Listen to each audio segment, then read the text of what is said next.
Bienvenue chez Posa Poto Télévision. Bonjour, bonsoir. Et ça dépendre na RO Okozo Alibaku ya Rolanda. Analyse o na mesana tout le temps ko sela. Binope ba abonné na nganyonso. Ya Posa Poto Télévision. J'espère que vous avez et puis là, on a la chaîne Bino Posa Poto Télévision. J'espère que Naebi qui na minute ba abonné. Bozo sepela parce que to sela Bino toujours Moussala Yakito qu'on a n'engaka ezalaka. Donc yo même toujours Libaku ya Rolanda ngai mokolo malelo et ko sala bien. Ceux qui vraiment au s'abonner na Posa Poto TV place où puis on reçoit ba information Yakito ko toujours biso to ça toujours ba information na ndenge kaka ya je quoi to ya kala biso pombaté ceux qui bomoni biso toye et ça parce que actualité ne mutu et marabiso donc dans le bagage en français que l'actualité n'oblige donc actualité ne oblige biso pour que toya lisusu liboso na bino pona ko expliquer bino to pona ko lobela ko sala moi analyse ya mukie oyo esalaka ke ba abonné ya Posa Poto Télévision ba sepela pe ba lia bazala toujours kitoko vraiment wana na profiter moment on appelle ça mbote mingi na molani monene ya Posa Poto Télévision to abonné monene ya Posa Poto Télévision balobi nani Givenchy Matondo garçon allemand depuis Allemagne le vertisseur Givenchy Matondo garçon allemand na kati ya Allemagne actualité ça obligé biso vraiment actualité eza ya makasi et pour vous information to c'est bino que biso to toyebi liwa oyo etombaki pa ser na biso donc ndeko na biso ya mwasi oyo akufaki na mboka ya Canada ndeko na biso Alexandre oyo akufaki azaki fille niki ya maman na ye donc na minute oyo atikaki biso il paraît que ne to tiko mona ba vidéo ezali ko circuler que il paraît ndeko na biso ya mwasi Alexandre a se suicidé donc ami bomi o balobaka po vidéo na ye oyo asalaki avant akufa et tu bima donc ndeko na biso ami bomi est-ce que c'est vrai vraiment ndeko na biso Alexandre ami bomi est-ce que c'est vrai to Alexandre babomi là tout le monde dit toujours batté mais et là on a compris kaka bolingo oyo communauté africaine to communauté congolais bazaki nango avec ton bazaki liwa ya ser na biso ndeko na biso mona na biso Alexandre oyo atiki biso na Canada et touchaki mutu nyonso et je vois l'artiste Fally Ipupa aposta ki na page Facebook na ye et je vis l'artiste belé pe aposta ki yango vraiment il o laksa que mort na ye ezaki vraiment et touchaki tout le monde et touchaki tous les peuples et toucher ma peuple congolais nyonso et pourquoi pas et toucher ma peuple africain nyonso donc et tant que biso Posa Poto to baki to ya toujours wana pona ko sela bino moi analyse sur makambango donc na ndenge moko ya jeu donc balobi ke Alexandre ami bomi na vidéo oyo yemoka misala ki avant ben ko lobaki Alexandre batuni ba bomaki na parc ben ko lobaki banani ba gouvernement canadien et kotaki na mai to mona ba vidéo yo circuler ba moni téléphone na bon ce qui muta kufi ba makambu ya ka toujours ebele donc ça reste vraiment à vérifier jamais to koki ko confirmer likambu o to so maîtriser en ngoté donc ngai na lobaka makambo na maîtriser en ngoté na lobaka ngoté na lobaka onga na maîtriser donc onga na maîtriser mais tellement ils a actualité on va parler de ça to lobela yango toujours Posa Poto TV, c'est toujours actualité. Donc, on parle toujours de l'actualité. Donc jamais tu roses à la hors actualité. Donc il y a un moment que il faut ya vers les téléspectateurs au balandaka biso vers abonné à Posa Poto télévision pe ba obazolinga ba koma abonné à Posa Poto télévision pour que tous allons les kamongo poto ki susu ndeko mo ya mwasi alaka na ngola abimi ki ote alezana za na ngola elouche yango lo mona ebisa ba ndeko na ngai liwe za rapport na mutu nyoso ndeko mwasi wana azo salir mo wei te ya kufite to ade awana ngola mais l'accès biso pe la vidéo tout le monde qui Alexandre za na ngola yo bito ozo lo babongo ozo choquer famille na ye ozo choquer maman oyo abota kaka mwana na ye moko fille unique na ye ozo choquer tous les Congolais ozo choquer Afrique mobimba o batu babi que la petite fille est déjà morte mais pour toi la fille azana Angola azana bino kuna na Angola mais c'est du ballon c'est du toiboyi et ça va y a on a baraka biso a on a pour ça pour télévision.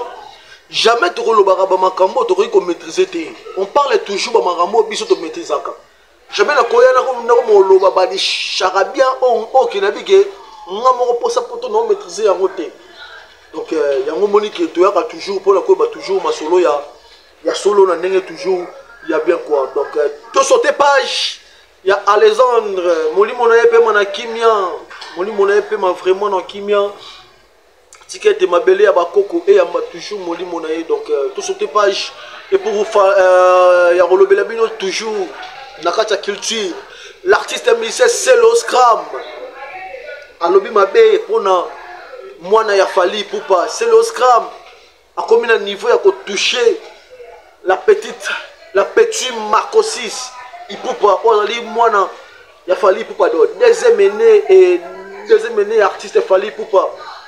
L'artiste Seléo a parvenu qu'au toucher, puis a parvenu qu'au ben a fallu pour pas Azali responsable, Azali irresponsable. L'artiste Seléo scam. Et l'homme on est dans le banayo Seléo, au sali trop na mboka au Congo.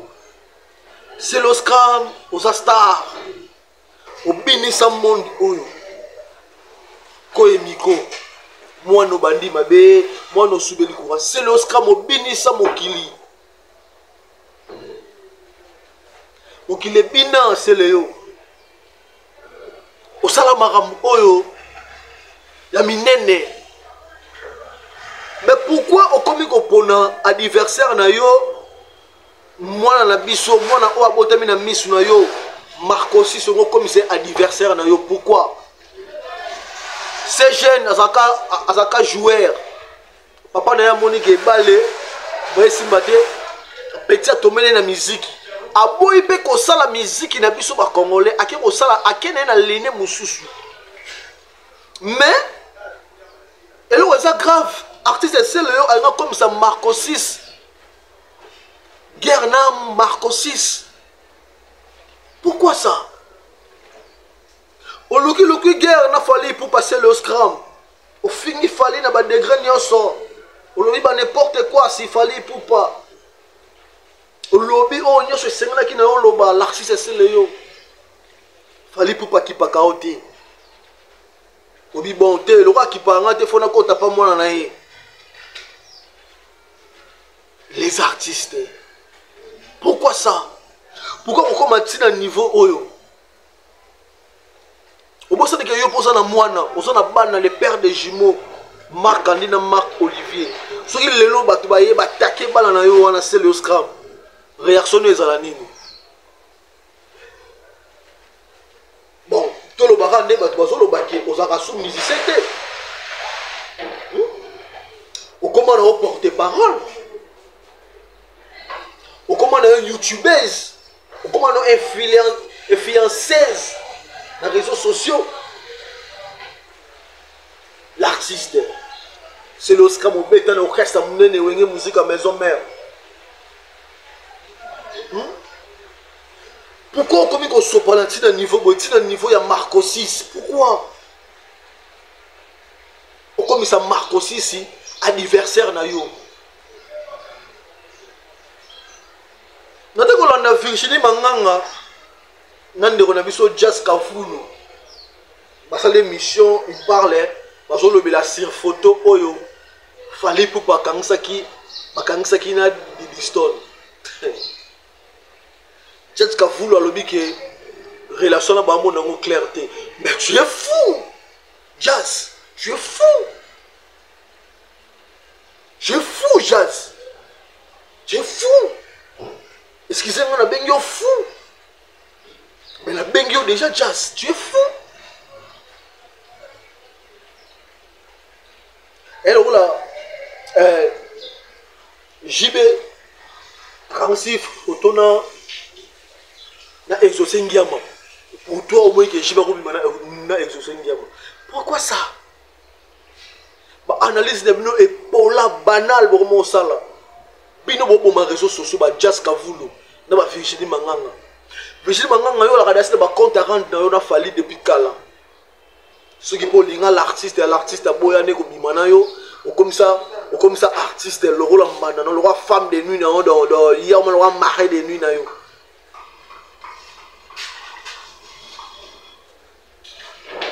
Les Gaulois, les Gauloises, les radiateurs bo fongola misu et pas bah comme ta terre au bazoya bato bazo communiquer pour faire rigola bo fongola misu pour na bango et la vidéo moko ils ont circulé na mona ki ngo pas Tonton Bev la PC mbote belé Tonton Bev je te sali Virginie Manganga avait confirmé ba Gaulois que ba billet a fait rigola ya concert et sili putain. Est-ce que nous avons une question au Bagolo? Nous avons Virginie Manganga a confirmé que le billet na bino ya où il y a Arena, Paris la Défense Arena et Sili. Mais si on continue à site, on continue à Funak, on continue à site, il y a Paris la Défense Arena, il y a encore des billets. Le Jean Bazar on a pas reçu billets. Est-ce que question nous avons tout la bino Bagolo? Est-ce que Virginie Manganga a la promotion ou bien Aza Koubeb sa promotion? Virginie Manganga a détruit la promotion ou bien ça? Pourtant on a dit qu'il va bien Sili. Mais la site va bien Zata ou Gaulois. Alors que Virginie Manganga va bien Sili pour ça mon lobby, ça mon son lobby parce que ça a pour ça. Donc pour toi qui va bien Sili, au tient l'oroni dans mon toit Gaulois. On a son billet dans la poche son billet. Donc pour Virginie Manganga qui va billet à Paris la Défense Arena et à faire et Sili. On a la contre-campagne. Les Gaulois, bon font la mise. Virginie Manganga, on a la contre-campagne pour Nabino. Si on continue à site à Paris la Défense Arena, il y a encore des billets. Mais pourquoi toi tu es là? Après ce roumain dans Moussala, oh il y a qui journalisme. Aux générations, on a mamie il est là. Au banda yango kala. Mais tu viens pour que on la contre-campagne. Il y a artistes pour informer les fanatiques. Il y a artistes qui ont billet, il y a concert et Sili. Mais quel genre de communication?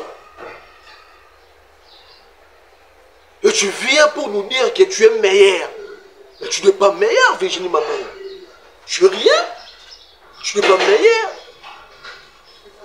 Moi, je suis venu ça là. Tu vas pas passer dans mon thème. Et ça la passe. Après, ça pour ça mettre un concert. Et ça la plaît. Mais toi, tu viens pour nous dire que le billet est fini. Mais ok, il y a des billets là-bas. Virginie Manganga. Hors campagne. Contre-campagne. Il y a ma baie. Pour l'artiste Ferregola. Donc les Gaulois vraiment bon la muka popo ya makamboana bino moko ke na site totali. Et pour vous signaler que Virginie Manganga na somata billet en ligne. Mais à ça vous allez bosser ya roya oloba ke oh billet sili maintenant somata billet en ligne.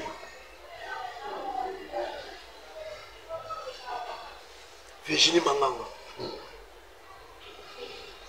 Merci beaucoup, tout sauter page à Virginie Manganga, tout sauter page à Bagolo.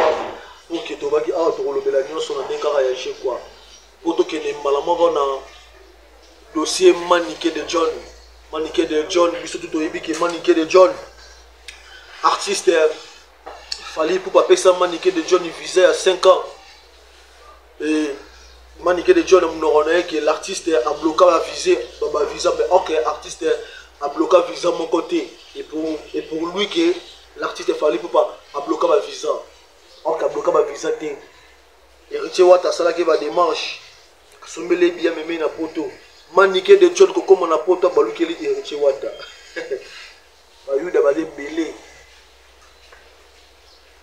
na ba loro marambo bo sala bozo bomela ba biro ba artiste cop marambo bo sala bomo sisa ba artiste a petit au même ba biro na bango ta poto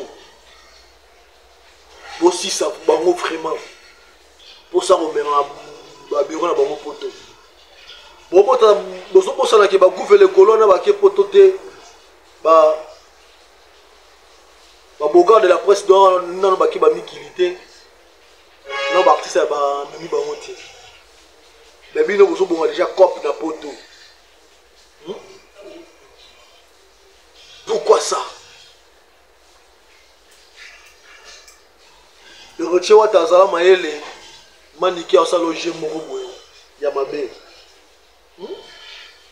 natali vidéo moko to la vidéo na mo muke no mona ki ndeko na biso camionnette mbola bayambiye pa migeniema vraiment ça li passis et choqué nga na makambo oyo ve na biso camionnette mbola papa asali camionnette mbola respect à ba mort eza soute na mboka au Congo camionnette mbola descendant aye na eloko mo boye na plateau ya migeniema pour nous na yebisa biso ke wana ezali cadavre ya babia nonga chokoro mais pourquoi respect na ba mort ezate camionnette mbola pourquoi respect na ba mort ezate yo pe journaliste le rôle migeniema on voit na plateau na yo hôtel la boye muto asala bakamora bongo aye na cadavre nyonso na pour chercher des vies migeniema c'est pas de la sens aye na cadavre apesa obake oyo ezali nzoto ya babi ya noma chokoro azobeta ngo fimbu mais c'est quoi ça où sommes nous dans ce pays toke wapi migeniema journaliste pro est-ce que vena biso papi mboma akondi meloko boko na plateau na ye to Mario Sumunga akondi mayango to Gloria Hollande akondi meloko mwa bongo nalinga ko mingi Gloria Hollande akondi meloko mwa bongo te to mama na biso mami ilela akondi meloko mwa bongo nani muta ene mission na yo aina eloko mu ba nga cadavre ya babi ya ndonga chokoro mais pe journaliste vandi otale ka otika le ka boye kaka otala ko ha nga elo mona osenga na gouvernement na biso so bakanga internet hotel so bakanga internet hotel je me suis tout mon rara bazu mutakala ya papa na mwana bachao na réseaux sociaux je vous signale que maramwe ke mabe si ba 2025 yo mabe ko za la sous makasi na monde musique na monde théâtre monde musique na monde théâtre maramwe za mabe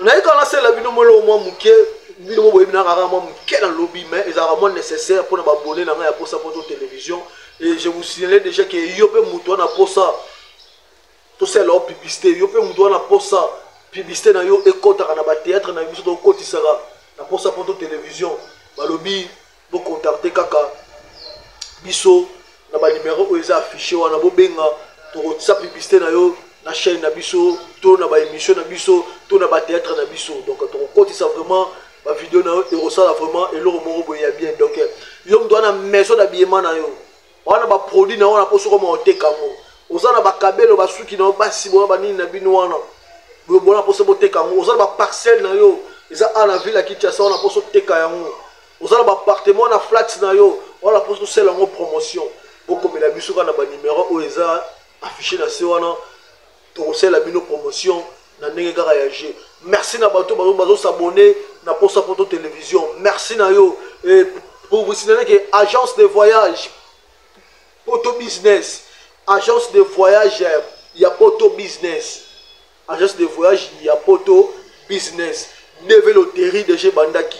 100% sur Babi Bisso Awa, on a pris à charge assurée. Ce qu'on gagne, on a mbongoté, ton seul marambu au Kenya. États-Unis, donc Neve loterie de chez Bandaki. Bandaki le 2 octobre. Et ici là, si le 5 novembre, donc, mais qu'à chance d'ailleurs, on a agence. Il y a Poto business, agence de voyage, il y a Poto business. Babi Toza, on a toujours, on a dit, si on a pour ça, au bêta, ben a biso na numéro on a, au bêta, attends musika, au bêta na biso elongo. Donc attends musika, au bêta, ça y est, neve loterie, na agence, il y a Poto business. Pour la ressource, ça n'a pas si moté na bat, oh, basoulera vraiment trop, malgré tout Mikolo, baso libéré, on a profité, n'a pas sa moté na Givenchy Matondo, garçon allemand depuis Allemagne. Mon petit qui me reste, le vertisseur Givenchy Matondo, garçon allemand depuis Allemagne. Je vous salue. C'est pour ça pour toi humoriste congolais. D'après ça mbote na massa na ngai bon shopping, Coco Tendele, manifeste-toi depuis Allemagne mon frère. Yayo angwana donc ba mbote na place aux alliés. Donc quant à moi je vous dis déjà au revoir. Tout le monde na mikolo ezali koya. Kaka toujours na analyse pro check